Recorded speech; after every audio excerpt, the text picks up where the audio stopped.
لاندې غورځېدلی چاپ زویشتلی سترګې پسې وچې شوې دومره ژړېدلی خاورې مې ځوانې شوله پاتې زندګي شوله ماته ستا د عشق نه اوس جوړه ملنګې شوله باستی مینا باستی نور نکڑا مینا وی خوڑا مازا ماو خوڑا دزڑوینا تورا و پزرا آغا چیل رنگ وسپینا باستی مینا باستی مینا وما چې ساګړلا څنګه شوم میان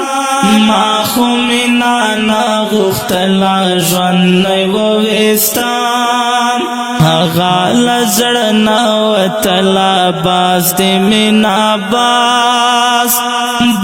د مینا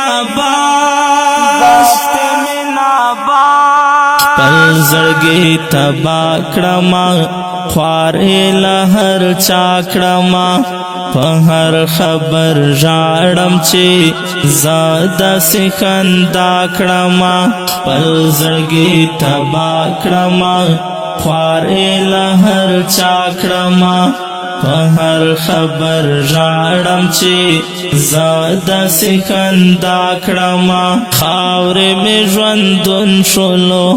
تیر ستا پالټون شولو څومره لنډه مینا وه څومره ژر بېلتون شولو باز د مینا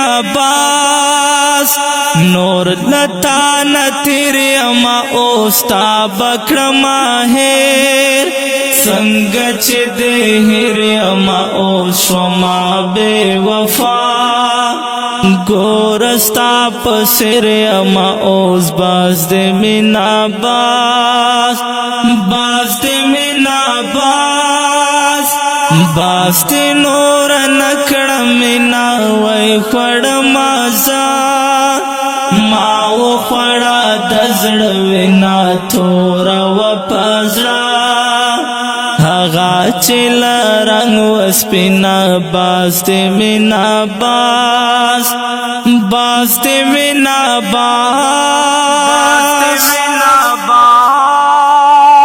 نور بچا باور نکړم زړه بچا ته ور نکړم نور بلہی چا سرا دا عشق سر نکړم نور پچا باور نکړم زړه بچا ته ور نکړم نور بلہی چا سرا دا عشق سر نکړم تیر شو عمر زوړ شولو مینے اورے سوڑ شولو ندی یاد وینورا ستا لیوانای جوړ شولو باز دی مینا زدا بیار ژوندون بکړمه دا ښکلې لیلا هېر په مجنون بکړمه دا غمورمه مړه په خپله شپون بکړمه باز د مینا باز د مینا باز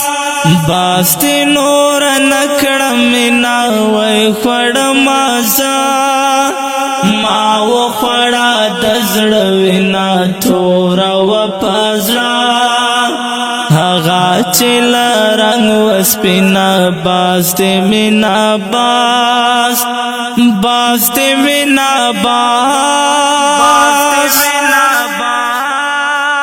مینے لار میں خار گڑا بل پردے میں یار گڑا مینا وعد سو مدو مادا عمر کار گڑا مینے لار میں خار گڑا بل پردے میں یار گڑا مینا واد سومدو ما دا عمر کارگانا سوکڑی لیوانی شما وسو مالو گئی شما دا حالات چه و گورم بیزار لعشق نیازی شما باستی مینا باستی حسیلو بوا خاشو شوم پریپو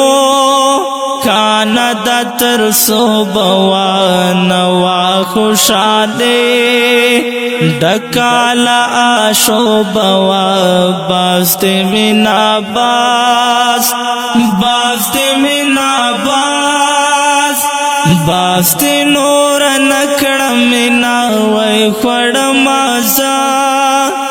ما و خوڑا دزڑ وینا تورا و پازڑا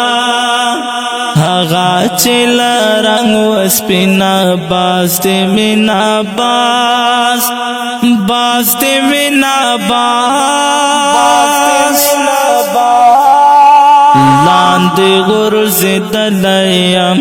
چاپ زرویشت لیم سترگی پسی وچی شوی دمر جڑی دلیم خاوری میزوانی شولا پات زندگی شولا ما تستا دا عشق نوس جوڑ ملنگی شولا باستی مینا باستی نور نکڑم مینا وی خوڑم آزا ما و خوڑا دزڑ وینا تور و پزڑا هغا چیل رنگ و سپینا باستی مینا باستی مینا نا وما چه ساگڑلا سنگ شوم میان ما خو مینا ناغختلا جنی و ویستان هغا لزڑنا و تلا باستی مینا باستی مینا ډیرو قدرمنو محترم اوریدونکو دا غزل په کلم دا محترم لیکوال شفیع الله نیازی والسلام.